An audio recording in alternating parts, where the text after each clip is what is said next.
Hi, అందరూ బాగున్నారా? నేను మీ సేవ స్వాగతం. మీ అందరికీ నమస్కారం.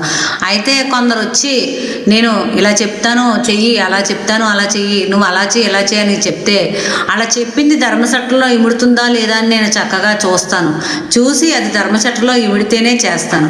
కానీ నాకు ఏమనిపిస్తుందంటే నా విషయంలో కానీ, నా కుటుంబం, నా తల్లిదండ్రుల విషయంలో కానీ, నా కుటుంబ విషయంలో కొందరు మంది చాలా తప్పు చేశారు, తప్పుగా నడిచాడు, తప్పుగానే వాళ్ళు ప్రచారం కూడా చేశారు. అందుకు ఊళ్ళో చాలా మట్టుకి సహకారం చేశారు. నాకు ఏమనిపిస్తుందంటే మేము ఎవరికీ ద్రోహం చేయలేదు.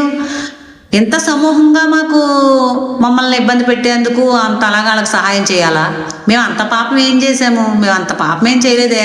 ఎదుటివారిది దోసేసుకోవాలని కానీ, ఎదుటివారిది దొబ్బేయాలని కానీ, ఎదుటివారిది తినేయాలని కానీ మేము ఎప్పుడు అనుకోలేదే.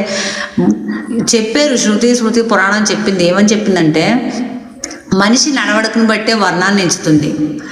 ఆడు ఏ వర్ణమైనా సరే దుర్మార్గంగా నడిస్తే ఆడు దుర్మార్గుడు, దుష్టుడు లెక్కల్లోకి వెళ్తాడు. ఆడు ఏ వర్ణంలో పుట్టినా సరే ధర్మంగా నడిస్తే ఆడు దైవ లెక్కల్లోకి వెళ్తాడు, మాధవ వంశంలోకి వెళ్ళిపోతాడు. మా తల్లిదండ్రులైనా నేనైనా మాధవ లెక్కల్లోకి వెళ్తాం, మాధవుల్లాగే జీవిస్తాం. మేము ఎప్పుడు కూడా ఎవరికి ద్రోహం చేయలేదు, ఇక ముందు కూడా చేయం. ఈ ప్రపంచం అంతటా ఈశ్వర భావనగానే ఉంటాం. నాకు అర్థం కాని విషయం ఏంటో నాకు పోయిన లేదు. పోనీ మమ్మల్ని ఇబ్బంది పెట్టిన వారు ఇబ్బంది పెట్టారు, సరే, అది పెద్ద విషయం కాదు. అందుకు గురువులు ఇక సిద్ధాంతులు కూడా సహకరించడం ఏంటో నాకు అస్సలు అర్థం కావట్లేదు.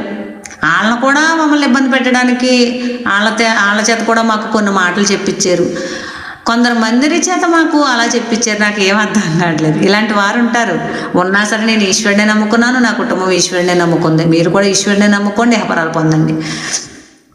మనల్ని ఏ రకంగా ఇబ్బంది పెట్టాలన్నా మనం బాధపడకూడదు. స్వామి మనకు రక్షణగా ఉన్నాడు అని నమ్ముకోవాలి. స్వామి మనకు అండ.